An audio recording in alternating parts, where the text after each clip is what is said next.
Alright guys, TacticalRab back again today. Hope you're all doing well and enjoying your day so far. The Major 2 qualifiers are over, the seeding and the bracket is set for the Major here in just a couple of days' time, and OpTic are the #1 seed. 15-3 in terms of map count, 5-0 series count. They've explained exactly how they got to this point and why Scump has been such a key part of it. Very much intrigued your thoughts in the comment section below. Hit the like button if you enjoyed the video. Subscribe if you are new as always. I would greatly appreciate it. Really upset the channel. Thank you very much indeed for doing that. You guys can tell my voice isn't perfect today. Apparently, Illy's hit me with another dagger right that's been hitting Gunless and Simp the last few days. We feel okay, the voice just isn't great, but it is what it is. We still sound okay. First of all, this from the kind of, the Will Smith versus Chris Rock meme. When I went to bed, this meme format didn't even exist. By the time I woke up, it had been overused beyond belief, I would argue, but still, pretty funny. There were a few good ones going around. We might look at another one later today. But of course, OpTic, they won 3-0 last night against a simplest FaZe. Obviously unfortunate we didn't get to see the full teams in action, but there is a very reasonable chance that the bracket that OpTic had at Major 1 continues again and effectively copy and paste into Major 2 here. We'll have a look at just in a second.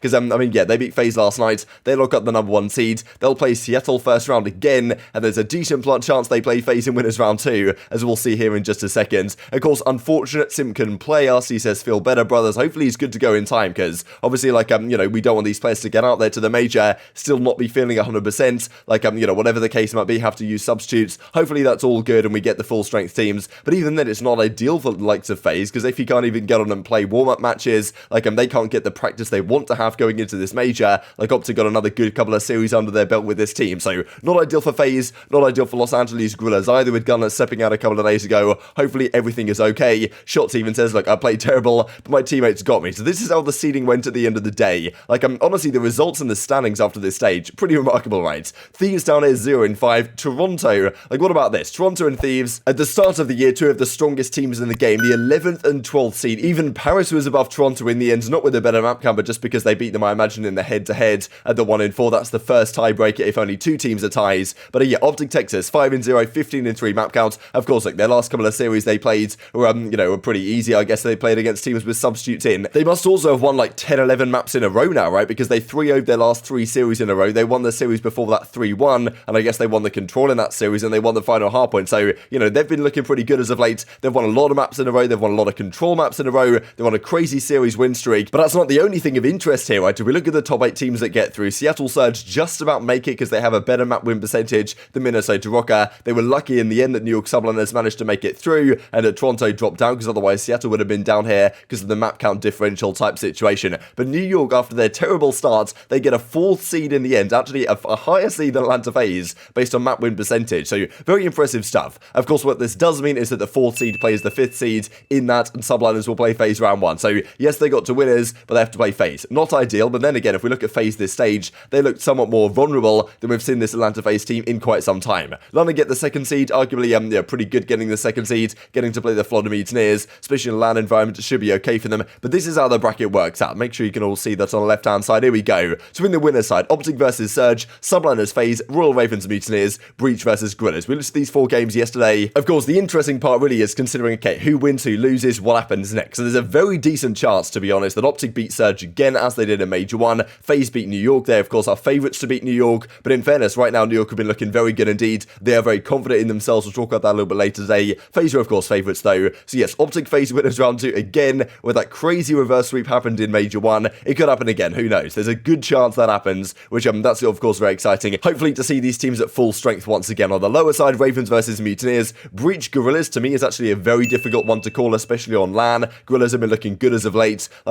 Breach obviously are looking like the better team in theory, but who knows what happens on LAN, right? And LAG are very solid at hardpoint, and Breach haven't really been that great in that mode, or at least they've beaten a lot of teams that aren't particularly good in that mode. And then on the lower side, Rokkr will likely play Seattle or OpTic Texas. Thieves will play either New York or FaZe. That's going to be a difficult first round matchup for whoever drops down to that point. Pretty sure that's what happened last stage, right? Thieves beat New York in the first rounds. So after Thieves lost to Toronto in that winners round 1 last time. Very different lower bracket this time. Paris play either London or Florida, and then Ultra play Boston or LAG. A very difficult series for them. If they go out early, serious questions going to be raised there as to what they do in this kind of mid-season break that we have in terms of, well, potential roster changes and trades that could be on the horizon, because certainly some teams are going to consider it. We'll talk about that later today. This is the schedule. Good to see they're actually keeping with the same times, as in, yes, it's in Minnesota, but they're kind of keeping with the same, Eastern time, 3 p.m. Eastern time starting time. Pretty sure what's going to happen here is Thursday, there's 4 games. Friday and Saturday, there'll be 5 games again. It's going to be be some late evenings, but it's going to be some good Call of Duty, so it's always a give and a take. But OpTic play Surge final game of the day. That, of course, is the bracket. But right now, OpTic are on a 12 series win streak in a row, 14 control wins in a row. They just took the CDL record for control wins last night with 14 in a row. That is honestly just pretty absurd. And it won 12 series in a row as well. They play Seattle to get to 13. That would tie the record that FaZe set last year. And then to beat FaZe's record, they will likely actually have to play FaZe to get 14 series in a row. Like, that's pretty incredible, to be honest. So, incredible storylines. But obviously, OpTic have turned things around drastically. And like last season's OpTic, even if they played series against teams with the substitute, there's no way they were anywhere near this consistent. Which just, shows great potential for this roster going forward. As Rambo says, GG's to FaZe. Unfortunate, right, where the sub has to come in. Nevertheless, solid games out of the guys. Rebounding after slow start, adjusting to what teams are throwing at us. Good fundamentals. Last day of practice tomorrow before Major 2 begins. So they're obviously feeling incredibly confident right now. Thought this is a great article here from Sean Collins as well. Talks to some of the guys, exactly what has caused them to go on this crazy streak. Why are they so good? And also, Dashy was gassing Scump massively and saying he's one of the key reasons why they've turned things around. Scump said just a few days ago that Dashy's playing like the best player in the game right now, but Dashy's like, look, Scump as of late in these Major 2 qualifiers has been such a key point. Right to the start of the year, Scump was pretty good, no doubt, but it was the rest of the guys generally showing up. Now Scump has come to the party as well. Like, it's just so difficult to stop this team when Scump's playing at this level. Obviously having a great time doing so as well, which is great to see, because last few seasons there's always been this talk like, is Scump going to hang it up? Like, what's he going to do? Had a really tough time the last couple of years. Thankfully this year everything kind of seems to be going okay, as at Hotel, that being Dashy of course, Seth and I, that being Scump and I, have played the last 3 control games together, so we have a good understanding of it. Illy and Shotzi are one of the 2 most adaptable players in their own right. We're all meshing really well, also having a very good understanding of control in this game. So that of course is helping them. He then goes on to say effectively that, that being said, Hotel was quick to boost stamina. I think he's been one of the best players in the game, if not the best right now. Shout out to him for doing his thing and working hard. We're all clicking, but he's found a different gear these last few matches. So Scump definitely, like as of late, has been out of control. I looked at the stats actually right here for the last few series that they played. So this is only the Major 2 qualifiers, the 5 victories they have here. Maybe I could have included the Major. If you guys want to check all this stuff out, breakingboy.gg, you can go on these pages and kind of select the particular series and all this type of stuff, so to narrow down the stats. But yeah, Scump has a 1.10 in hardpoint, like a better KD. I mean, Dashy has a 1.27, and Dashy also has the highest stats in control, at least in terms of KD, but of course that's what you expect out of your main AR. But if you look at kills per 10 minutes, which is a stat that I really like to look at, and kind of engagements per 10 minutes, who's generally getting the most done on the map, Scump right now has the most kills per 10 minutes. Of course,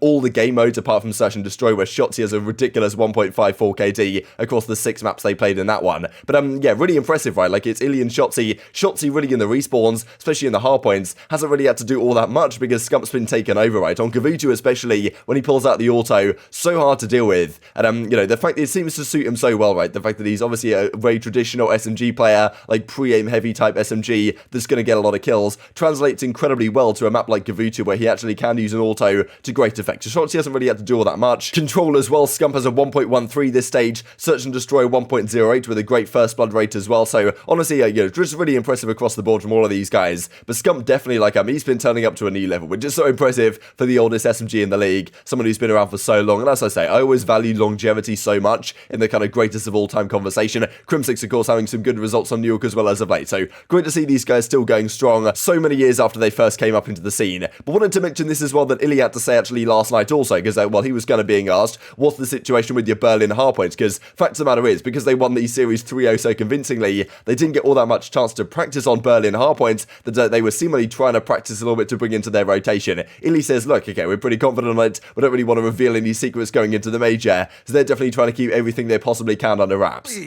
How's it going, man? I have a question. When you guys found out that Simp was going to be sitting out today, were you kind of upset that you wasn't getting a full squad on Atlanta FaZe? Oh yeah, no, 100%. We wanted. Wait, yo, chill, boys. Yeah. So, well, me personally, I wanted to play like the whole FaZe roster, just because like it's just good practice, going into the major. But it sucks with just like the circumstances that's been happening honestly the past 2 days. But hopefully Simp and Pierce feel better. Illy, you guys look fantastic throughout all these series. I mean, undefeated, haven't lost a match in so long. But where do you feel like you guys have progressed the most through Major 2 qualifiers? Honestly, just working on everything, just our comms, just our fundamentals. Like we're just polishing our gameplay and trying to extend our map pool. We were hoping we got a little Berlin HP in today, but it makes sense like that they vetoed it because they had a sub. But yeah, now we're just trying to make our map pool better and just polish our gameplay and just keep getting better every day. A quick question, because you guys didn't really get to get too many reps on Berlin Hardpoint throughout this. Are you guys going to be playing that at the major? Like, do you feel comfortable in that map in scrims? And is that a map that you're going to be leaving in the veto process? I don't know. We'll have to wait and see, you know? Can't be giving away the secrets. Come on Get now. Rambo Ray on here, huh? Exactly. Come on now. Hey, yo, Illy, man, congrats on the big win. Congrats on breaking the control record, 14 in a row, by the way. So that's the thing, we did theorize, right? Could these guys have something under their sleeve? I'm sure they're streaming a fair bit against like Texas Nation and stuff like this behind the scenes, trying to get good scrims in there, good practice in there, because, you know, they believe that their Desert Siege Search and Destroy, their Berlin Hardpoint, despite not playing it all that much in professional games, is actually much better than some people think it is, right? And they're pretty confident that they can make the grand finals again here, but in the grand finals, you need to have an incredibly deep map pool to play the best of 9. So Illy doesn't want to give away any secrets. They're not giving any advantages away to their opposition, which is certainly the thing to do, right? With the league as competitive as it is at the present time. This also thought was pretty cool from the flank last night because, you know, Ben and Dashy, they had a fair bit of, you know, beef drama going back and forth when Ben was talking about the whole, you know, the work ethic type situation last season when OpTic Chicago weren't performing all that well. And it seems like they've made up, right? Dashy, I'm sure, is in a good mood as of late with all the success they've had. He had a few words in the chat as well just to say to Ben, and yeah, basically said they're going to make up to some degree. Hey, Ben, Dashy says. He also reckons, yeah, let's get a drink in Minnesota, little mini debt. So cool to see the beef maybe coming to an end here, at least for now. Couple of things just to finish out the video here. This I thought was pretty good from Scump. I mean, he went on to say, like, effectively, you know, as long as he's competing will always come first ahead of streams. But as he says, they're 10,000% coming back after the major. Got some exciting things in the works. You'll find out soon enough. Shotzi isn't so good, Viz, but I guess we'll see about that one. And just to finish out the video, the point standings then heading into the major. So this already quite the statement really to look at. So of course, OpTic at number 1, 145. The top 3 really already streaking away from the pack. Like, I mean, I'm pretty sure, like, OpTic with this number will already have qualified for champs. They might just be able to hang up their controllers for the rest of the year and still get to the World Championship. But and maybe it's the case with all 3 top teams, who knows? Because some of these bottom ones are going to have a hard time. Like at Florida, despite they're looking pretty good for a time at the start of Stage 2, they've only got 40 points. New York, of course, they're on a heater as of late. They're making a big run. They're, of course, 11th right now, but probably going to move up this quite quickly because think of the difference between 11th and 5th, right? Only 40 to 60. Like New York, after a good couple of wins, after a good major, they could be up in 5th on the rankings theoretically, right? Which would be pretty incredible. Paris Legion down here at 20. They've got a fair bit of work to do, but the midfield right now is so tight, right? We've got Los Angeles Thieves at 60, all the way down to Minnesota at 55 through 9. Like, there's so much that could change there. The top 3 is very clear. I think Boston are quite a clear 4th right now, and Toronto are falling off the pace massively despite a good start to the year. Like, yeah, within these pretty much, like, Thieves all the way down to Florida Mutineers. You can maybe throw in Paris Legion. I don't think subliners are going to make a change with the positive impact they have felt, but, you know, all of these teams could be switching around. Plenty of things could happen within these teams over this kind of mid-season break, and, you know, it all really depends how things go at the major, but all these teams right now are definitely in a bit of a no-man's land position in terms of who's going to make it through and who's not. It might take some changes to get these teams over the line, but very much intriguing your thoughts and all this stuff in the comment section below. Hope you guys enjoyed the video. If you did enjoy it, hit the like button, tell us your YouTube gods this is a good video, others like you should see it as well, and hope grow the competitive Call of Duty community. Thank you for watching as always, take care, and I will see you next time.